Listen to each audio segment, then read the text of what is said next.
Hello everyone. तो अपनी series को कंटिन्यू करते हुए आज फिर से हम निफ्टी, बैंक निफ्टी, सेंसेक्स और फिर निफ्टी का एनालिसिस करने वाले हैं।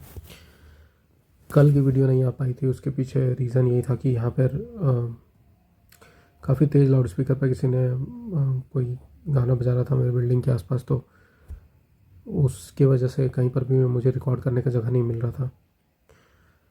तो इसी वजह से नहीं आया वीडियो कल, क्योंकि मैं चाह रहा था रिकॉर्ड करना, बट बिल्कुल भी कोई जगह नहीं मिल रहा था रिकॉर्ड करने के लिए। बट एनीवेज आज बंद हो गया है, तो आज मैं इसीलिए मंडे के लिए रिकॉर्ड कर रहा हूँ वीडियो। तो डिस्कस कर लेते हैं कि पहले कल जो मिस हो गया वो डिस्कस कर लेते हैं। तो एक्चुअली परसों मैंने बताया हुआ था, थर्सडे के लिए जो मैंने बताया हुआ था वो ये बताया हुआ था कि मार्केट जो है बैंक निफ्टी को जो है ऊपर के रेंज में खुलना चाहिए, तभी यहाँ पे बाइंग साइड का सेटअप बन सकता है। अदरवाइज़ जो है ये सेलिंग साइड का सेटअप भी बन सकता है। ठीक है, तो बैंक निफ्टी जो है यहाँ पर ये हमारा एक्सपेक्टेशन था। अगर इस एरिया में खुल जाता, मैं थोड़ा सा जूम करके दिखा देता हूँ कि एक्सपेक्टेशन ये था कि बैंक निफ्टी जो है ये एरिया के अंदर खुलना चाहिए, तभी बाइंग साइड का सेटअप बनेगा। अगर नहीं तो फिर ये नीचे साइड में सेलिंग साइड का सेटअप बन सकता है। उसके पीछे रीज़न ये था क्योंकि बैंक निफ्टी जो है थोड़ा ज़्यादा निगेटिव हुआ था, और जबकि आप देखोगे बाकी सारे इंडिसेस जो हैं ये सारे इतने ज़्यादा निगेटिव नहीं थे। ठीक है, वेडनेसडे को इतने ज़्यादा निगेटिव नहीं थे। तो इसमें एक पुट साइड का सेटअप बन रहा था और पुट साइड का कंफर्मेशन भी मिल चुका था। आप हाइयर टाइम फ्रेम पे देखोगे तो वहाँ पर भी पुट साइड का कंफर्मेशन एक मिला हुआ था ये वाले जोन से। ये 10 मिनट का चार्ट है, इसमें ये कंफर्मेशन मिला हुआ था। आपको 5 मिनट में भी मिल जाएगा, 1 मिनट में भी मिल जाएगा। तो 5 मिनट में भी ये वाला जोन बना हुआ था, ये वाला कैंडल का। तो इस तरीके से यहाँ पे कंफर्मेशन मिला हुआ था, तो यहाँ पर एक मैंने ट्रेड बनाया हुआ था।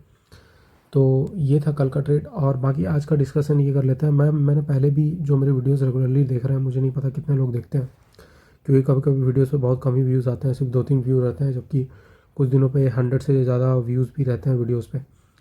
तो मुझे समझ नहीं आ रहा कि कितने लोग एक्चुअली मेरे वीडियोस को रेगुलरली देखते हैं। बट अगर आप देख रहे हो तो मैंने एक चीज़ बताया हुआ था, मैंने कहा था कि इस वीक जो है मैनिपुलेशन हो सकता है डाउन साइड में। ठीक है, और ये मैं काफ़ी दिन से बोल रहा हूँ कि फ्राइडे को हो सकता है मैनिपुलेशन हो। एंड जैसा कि मैं एक्सपेक्ट कर रहा था कि कल का जब ये वाला चार्ट बन गया, उसके बाद मैं एक्सपेक्ट कर रहा था कि सेलिंग साइड का सेटअप ही बनेगा नेक्स्ट वाले दिन भी। लेकिन किस तरीके से बनेगा ये तो जब मार्केट में स्ट्रक्चर बनता है तभी पता चलता है। तो आज अगर आप देखोगे तो बैंक निफ्टी में तो डायरेक्टली इस वाले जो रेंज है इसके डायरेक्टली बाहर ही खुल गया। ठीक है, बाहर जब खुल गया तो ये क्लियर था कि यहाँ जो बायर्स हैं ये ट्रैप होने वाले हैं। यहाँ जो बायर्स हैं इनको भी हंट कर सकता है मार्केट। ठीक है, तो बिल्कुल वही हुआ, मार्केट कंटिन्यूसली गिरता रहा। और यहाँ पर एक जो छोटा सा गैप था, यहाँ आप देखोगे तो मार्केट ने ये एक गैप बनाया हुआ था, यहाँ पर आकर के मार्केट जो है फाइनली, ठीक है, पॉज हो गया, इसके पहले ही रिवर्स हो गया इनफैक्ट। और देखिए, एक्यूमुलेशन मैनिपुलेशन डिस्ट्रीब्यूशन में यही होता है कि एक्यूमुलेशन एक जगह पर हुआ, मैनिपुलेशन एक साइड में हुआ, और फिर जब डिस्ट्रीब्यूशन होगा तो वो उल्टा साइड में होगा।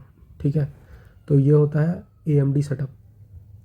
तो ये मैं लास्ट वीक से ही बोल रहा हूँ कि ऐसा होने वाला है, बट ये लास्ट वीक तो नहीं, मतलब मंडे से बोल रहा हूँ कि इस तरीके से होने वाला है, क्योंकि मार्केट बार बार इसी रेंज में घूम रहा है। ये मार्केट जो है इस रेंज को तोड़ नहीं रहा है।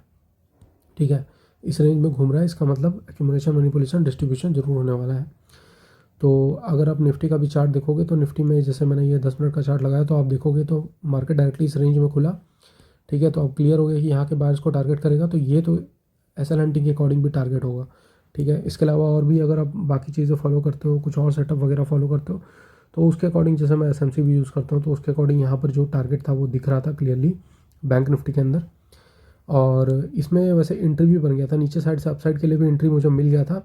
पहला मोमेंटम तो मैं कैच नहीं कर पाया, क्योंकि आज मैं थोड़ा लेट से सो करके उठा हुआ था, तो फिर उसके बाद मैं पकड़ ही नहीं पाया। ये ऑलरेडी आधा मूव आ चुका था, तो मैंने सोचा बीच में एंट्री लेने से कोई फ़ायदा नहीं है, क्योंकि इसके कारण क्या होगा, आपका SL बड़ा आ जाएगा। आपको SL कहाँ पर रखना पड़ेगा, जहाँ से ओरिजिनल एंट्री बना था, क्योंकि मार्केट हो सकता है वापस वहाँ से रिवर्स करे और इस तरीके से गिरे, तो वो रिस्की ट्रेड हो जाता है, फिर उसका कोई मतलब नहीं है आपके पास। कभी कभी हो जाता है कि ज़्यादा लॉस आपको दिखने लगता है, तो वो कोई सेंस नहीं बनता। तो नीचे साइड में मैं ढूंढ रहा था सेटअप, और इसमें मिला भी था।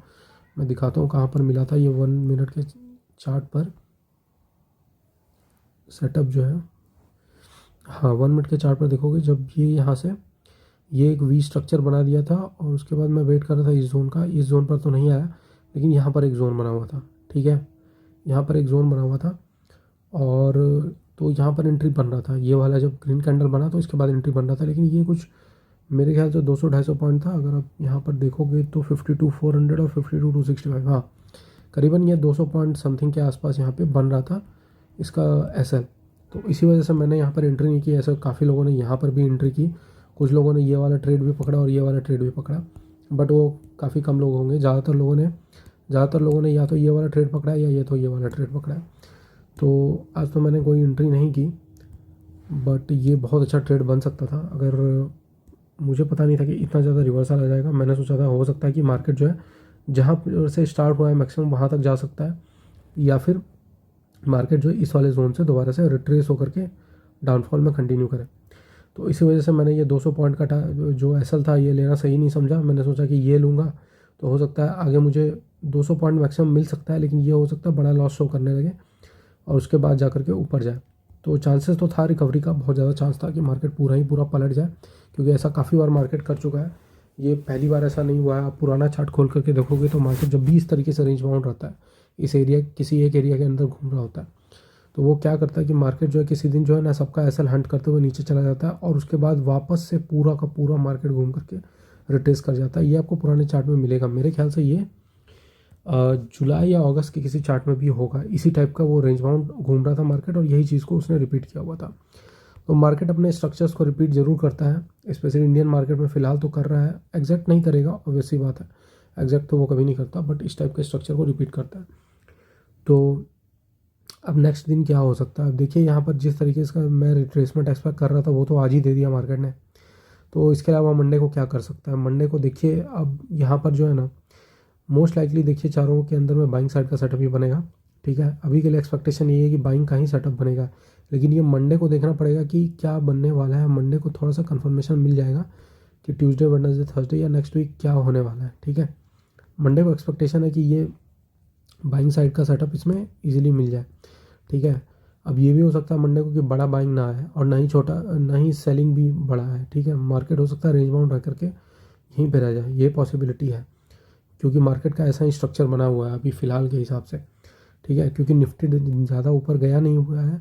अगर आप डेली चार्ट देखोगे तो मैं एक चीज़ दिखाता हूँ आपको, डेली टाइम फ्रेम पे क्या हो रहा है जिस वजह से मैं ऐसा कह रहा हूँ। तो डेली टाइम फ्रेम पे अगर आप चार्ट देखोगे तो आपको ये चीज़ समझ में आएगा कि यहाँ पर बैंक निफ्टी ऑलरेडी अपने ऑल टाइम हाई के बहुत क्लोज है, फिर निफ्टी बीच में फंसा हुआ है कहीं पर। ठीक है, तो अब निफ्टी में यहाँ से भी रिट्रेसमेंट आ सकता है अगर निफ्टी को और फॉल करना हो तो, क्योंकि निफ्टी जो है ऑलमोस्ट अपने 50% के लेवल है, 50 to 60% के लेवल पर है, जहाँ से ये ऊपर जा चुका है। सेम चीज़ सेंसेक्स में भी है। ठीक है, जबकि बैंक निफ्टी जो है ऑलरेडी अपने ऑल टाइम हाई के पास है। तो यहाँ पर से भी पॉसिबल है कि ये अपना टारगेट को हिट किए बिना, जो कि इसका अभी नेक्स्ट टारगेट जो डायरेक्टली ऑल टाइम हाई होना चाहिए, इसको हिट किए बिना मार्केट जो है डायरेक्टली नीचे जाना चालू कर दें निफ्टी की वजह से।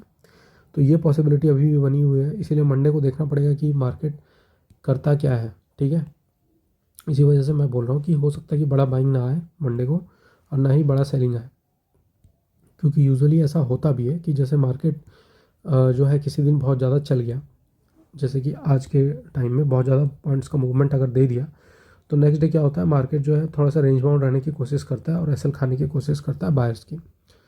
तो वो दोनों साइड के एसएल हंट करने की कोशिश करता है। तो ये चीज़ प्रोबेबली हो सकता है मंडे को। बाकी मंडे को मार्केट कैसा रहता है, मार्केट ज़्यादा पॉजिटिव हो जाता है या ज़्यादा निगेटिव हो जाता है, अगर ये दोनों में से कोई एक केस होगा तो वो डिसाइड करेगा कि मार्केट जो है नेक्स्ट वीक क्या होने वाला है। ठीक है, तो फिलहाल के लिए हम चारों में यही चीज़ करेंगे, चारों में बाइंग साइड का सेटअप आइडेंटिफाई करने की कोशिश करेंगे। फिलहाल मार्केट जो है काफ़ी ज़्यादा ऊपर जा चुका है, तो नीचे जो बायर्स होंगे ये ऑलरेडी काफ़ी ज़्यादा प्रॉफिट में बैठे हुए होंगे। ठीक है, अगर किसी ने इंटर किया होगा, कोई पोजिशनल बायर होगा तो वो डेफिनेटली अपना पोजीशन तो कट नहीं किया होगा अभी तक, वो बैठा हुआ होगा कि निफ्टी जो है और ज़्यादा ऊपर जाएगा। ठीक है, क्योंकि अभी पॉसिबिलिटी भी बनी हुई कि Nifty all time high cross कर सकता है नेक्स्ट 1-2 मंथ में, ये भी पॉसिबिलिटी बनी हुई है। अगर इस जगह से जिस जगह पर अभी निफ्टी है यहाँ से रिट्रेस नहीं होता है तो काफ़ी पॉसिबिलिटी कि निफ्टी ऑल टाइम हाई को वापस टेस्ट करने जा सकता है। जबकि बैंक निफ्टी जो है ऐसा लग रहा है कि नियर फ्यूचर में ये ऑल टाइम हाई क्रॉस कर देगा। तो इसीलिए मंडे का जो स्ट्रक्चर है वो देखना बहुत ही इंपॉर्टेंट है नेक्स्ट वीक के लिए, और बहुत ही क्रूशल होने वाला है, क्योंकि इससे ये भी पता चलेगा कि दिसंबर में क्या होने वाला है, क्या दिसंबर में ऑल टाइम हाई निकलेगा बैंक निफ्टी के अंदर, वो भी पता चल जाएगा। ठीक है, तो आज के लिए बस इतना ही, बाकी मंडे को मिलते हैं।